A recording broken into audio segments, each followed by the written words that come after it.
इस प्रकार से एक बहुत बड़ा बाजार आपके माध्यम से सरकार आपकी अपनी व्यवस्थाओं से जोड़ना चाहती है। सरकार इन व्यवस्थाओं में आपको भागीदार बनाना चाहती है और इसके साथ साथ और भी जितने प्रकार से हो सकती है। एनर्जी का तो आज आपने बिल्कुल सही कहा है, हमारा थर्मल का, अब ये हाइडल पावर का, पंप स्टोरेज का, सब प्रकार की संभावना में परमात्मा ने मध्य प्रदेश पे विशेष कृपा की है। हमारी पंप स्टोरेज की बिजली भी बीच में, अब तो जमाना ऐसा हो गया कि अपनी बिजली को भी कम ज्यादा कीमत पे बेचने का अवसर भी निकालना पड़ेगा। तो आपने में से जब अच्छा समय हो तो अच्छी बिजली बेच दो और बाकी स्टोरेज के रास्ते से ऊपर टैंक भरना हो उसका उपयोग कर लो। लेकिन मैं मान के चलता हूं जिस भी तरह से बढ़े, जैसे भी बढ़े, परमात्मा आपको भी यश दे। आपका यश सरकारों को भी मिलेगा, राज्य सरकार को भी, केंद्र सरकार को भी। और आपने आकर के ये जो हमारी हौसला अफजाई की, मैं मध्य प्रदेश सरकार की ओर से माननीय रेल मंत्री जी का भी आभार मानता हूं, जिनने हमको खुलकर इन सारे मामलों में मदद की है, आशीर्वाद दिया है। और आप सबकी मौजूदगी भी हमारे लिए हौसला बढ़ाने वाली। मैं आपको भी धन्यवाद देता हूं, आभार मानता हूं और जिन जिन ने एमओयू किए हैं उन सबको भी बधाई देता हूं और उम्मीद करता हूं कि हमारा आपका ये रिश्ता लंबे समय तक लगा रहेगा। मेरी अपनी ओर से अगर मैं राज्य के अंदर देखकर बात करता हूं तो 12 वर्षों में सबसे तेज गति से हमारी नवकरणीय ऊर्जा की क्षमता बढ़ी है।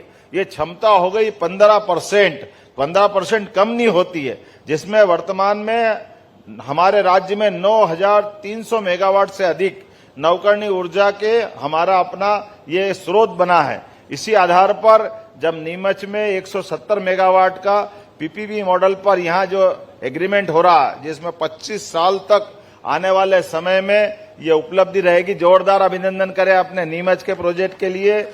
और खास करके नीमच सोलर पार्क में 500 मेगावाट की क्षमता वाला, जिसमें 170 मेगावाट 160 मेगावाट की दोनों परियोजना जो 2024 सितंबर में पूरी कर ली है और सबसे सस्ती बिजली ₹2.15 देने का रिकॉर्ड बनाया है। ये बाकी के लिए सबक है कि आज के समय में इसी प्रकार से हम अपनी क्षमता योग्यता से, आज का समय वाकई बाजार को देख करके चलने वाला है। मोहासा बाबई पार्क में इसीलिए हमने आपकी रिन्यूएबल एनर्जी पार्क की स्थापना की है, माननीय यशस्वी प्रधानमंत्री के आशीर्वाद से। जो शुरुआत तो हुई थी 227 एकड़ में, लेकिन आज ये पार्क का पहले हमने 227 में जब खत्म हो गई तो 400 कर दी, 400 खत्म हो गई तो 884 कर दी। अब मुझे लग रहा है कि ₹1 फीट में जो हम जमीन दे रहे हैं और जिस प्रकार से उसको रिस्पांस मिल रहा है, आज की स्थिति में 884 एकड़ जमीन भी खत्म हो गई, 1000 एकड़ फिर लेके दे रहे हैं,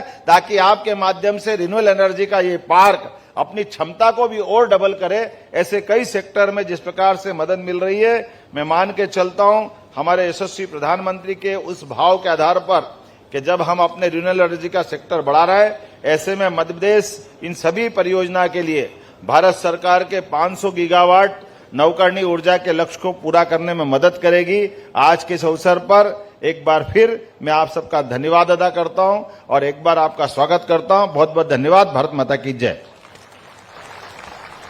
तो मुख्यमंत्री सीएम मोहन यादव जो कि धन्यवाद करते हुए सभी का, जिन्होंने ग्लोबल इन्वेस्टर समिट में तमाम तैयारियां की, उन्होंने साथ ही नीमच प्रोजेक्ट का भी जिक्र किया, सस्ती बिजली देने की भी उन्होंने बात की और रिन्यूएबल एनर्जी को और बेहतर किस तरीके से किया जाएगा ये भी उन्होंने कहा। 9300 9,300 मेगावाट का जो स्रोत बना है बिजली का, उसका भी उन्होंने जिक्र किया।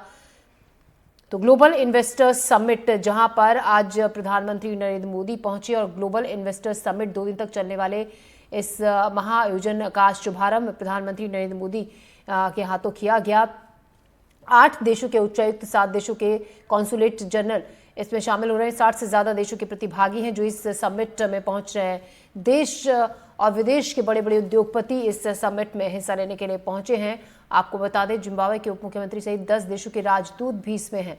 इसको सफल बनाने के लिए विदेशों का भी दौरा सीएम मोहन यादव ने किया था, विदेशी मेहमानों को आमंत्रित किया था ग्लोबल इन्वेस्टर्स समिट में शामिल होने के लिए। तो आने वाले वक्त में लाखों की तादाद में रोजगार के साधन उपलब्ध होंगे प्रदेश में।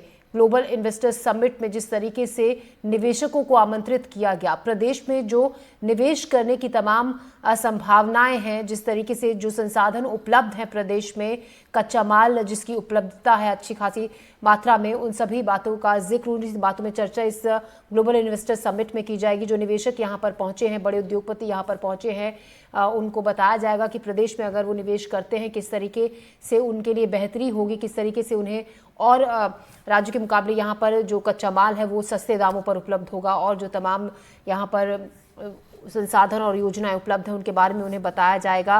तो ग्लोबल इन्वेस्टर समिट की आज शुरुआत तो हो चुकी है जोरदार तरीके से, सफलतापूर्वक, और अपने आप में ऐतिहासिक दिन ये भोपाल के लिए इतने बड़े पैमाने पे इतने बड़े आयोजन यहाँ पर किया गया है। 18 नई नीतियों का भी इस दौरान शुभारंभ किया जाएगा। मध्य प्रदेश विकसित भारत के लिए प्रतिबद्ध है और 3 मुख्य बातों का जिसका जिक्र किया गया खुद प्रधानमंत्री नरेंद्र मोदी ने भी, जिसमें टेक्सटाइल से जुड़े जो तमाम प्रदेश में संसाधन उपलब्ध हैं, इस क्षेत्र में निवेश करने पर बहुत फायदा होगा। कोई भी निवेशक अगर टेक्सटाइल के क्षेत्र में प्रदेश में निवेश करता है। इसके अलावा टूरिज्म पर भी बातचीत उन्होंने की कि अपार संभावनाएं टूरिज्म के क्षेत्र में यहाँ पर मौजूद हैं, और आने वाले वक्त में टूरिज्म को और बढ़ावा देने के लिए तमाम तरीके की योजनाओं की शुरुआत राज्य सरकार की तरफ से और केंद्र सरकार की तरफ से की जाएगी। साथ ही टेक्नोलॉजी के क्षेत्र में किस तरीके से और बेहतरी से काम किया जा सकता है, इसका भी जिक्र प्रधानमंत्री नरेंद्र मोदी ने अपने संबोधन के दौरान कहा। पीएम मोदी ने साथ ही उज्जैन में महाकाल और महालोक देखने जाने की भी लोगों से अपील की।